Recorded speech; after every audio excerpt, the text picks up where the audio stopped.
माय self महादेवरकडे पावळवरून belong करतो आहे. संपत सर आणि ढोले सरांच्या टीममधून आहे.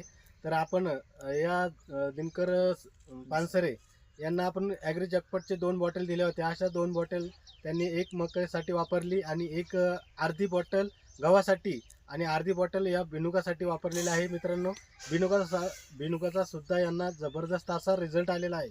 तर त्यांच्या तोंडून ऐकूयात रिझल्ट कसा आहे.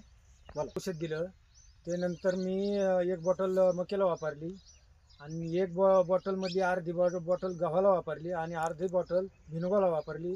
तर भिनुगाला जे प्रमाण पिवळं पडलं होतं याच्यामुळं ते हिरवगार झालं आणि हिरवगार होऊनही मला शेंगाचा रिझल्ट चांगला आहे. कारण शेंगा एकदम मोठमोठ्या लांब लांबलेले. तर तुम्ही 20 ते 25 एका डगळ्याला शेंगा आहेत. अशा प्रकारे आपलं ॲग्री जॅकपॉट जे आहे, आपले मधुकर जाधव सर